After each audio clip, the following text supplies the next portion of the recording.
Thank you, and good morning, ladies and gentlemen. Hopefully, you know that we are making history. We're making history really for two reasons.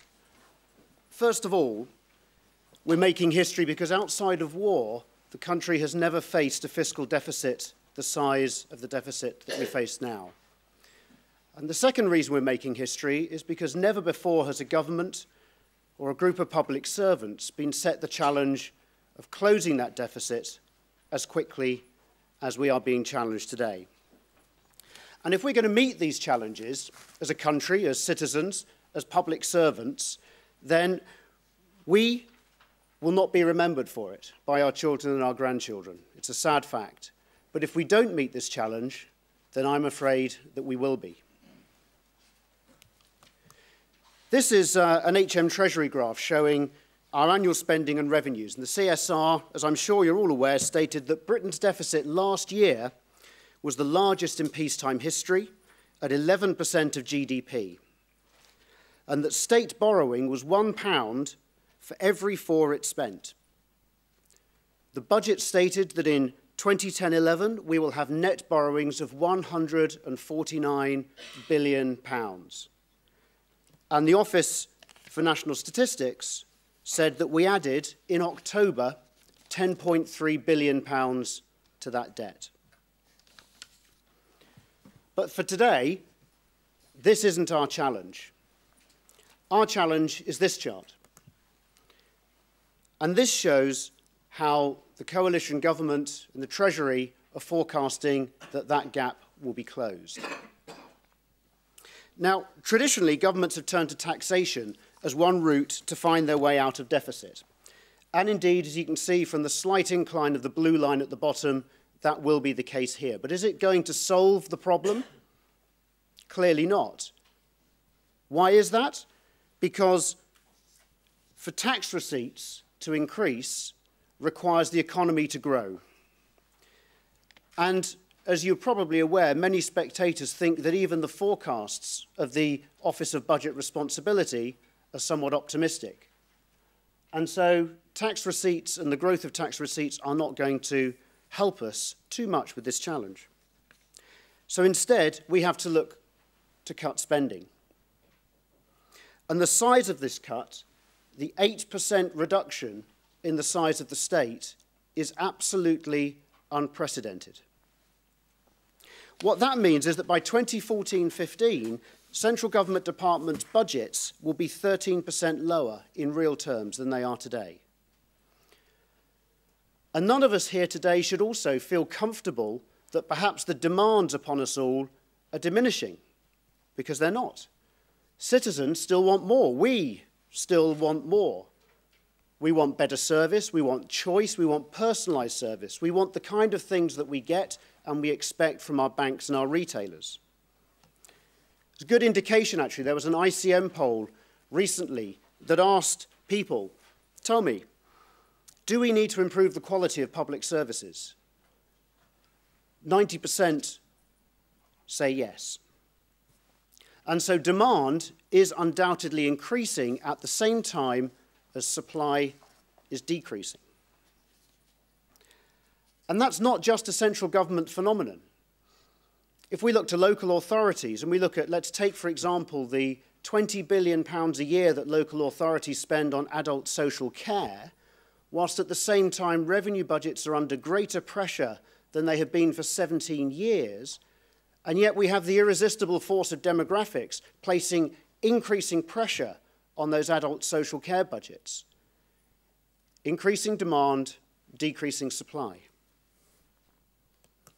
And if that were not enough, the people who we're asking to transform these services, our public servants, are facing some of the biggest challenges that they have ever faced. Job losses, pressure on pensions, changes to redundancy terms. So we have an unprecedented shrinkage in the size of the state, both at central and local government. We have an overwhelming demand for improved services, and at the same time, tremendous pressure on the very people that we expect to deliver that change. And achieving that is undoubtedly the challenge of a generation for those of us involved in the delivery of public services. But it does have to be done, and it can be done. That's the considered opinion of the CBI, and it is one that I share. Why does it have to be done? Because without it, doing nothing will result in a real risk to our credit rating. And that will result in a higher cost of borrowing, instability in foreign exchanges, lower growth, higher unemployment, more benefits being paid, and lo and behold, more debt. So how will we do it? Well, it may surprise you to hear this, but I don't think for a moment that a rush to outsourcing is going to be the answer. I happen to work for this country's largest outsourcer, and I sit on the CBI's Public Services Strategy Board, representing a whole bunch of other outsourcers. But that doesn't mean to say that outsourcing is the answer. There was a lot of research undertaken a few years ago which tried to work out why public servants who were operating in the public sector seemed to magically become more productive when they chose to transfer to the private sector. And the conclusions of that research you may find surprising. I know I found surprising, and it has very little to do with the private sector. The overall conclusion was that public services are often a story about good people trapped in bad systems. This is a rather unlikely champion of public services. It's Al Gore. And he once said, "The problem is not lazy or incompetent people. It's red tape and regulation, so suffocating that they stifle every ounce of creativity. The federal government is filled with good people trapped in bad systems. Budget systems, personnel systems, procurement systems, financial management systems, information systems. When we blame the people and impose more controls, we make the systems worse." He was, of course, talking about the US government, but some of what he said may sound familiar to you as well.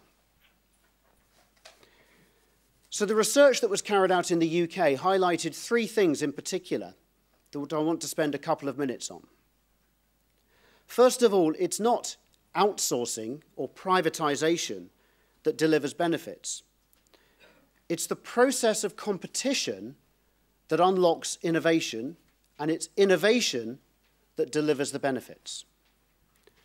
Secondly, for those delivering services, most of whom, in the research that was undertaken, had transferred from the public sector to the private sector, it was the clarity and protection of the contract, the freedom that the contract gave them from bureaucracy and interference that enabled them to innovate and to improve their service.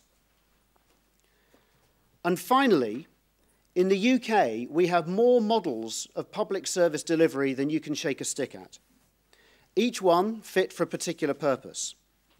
The UK leads in this regard, and when we're looking for solutions, we have to take advantage of that. So let me just pick on each of those points one by one. And let me start with competition.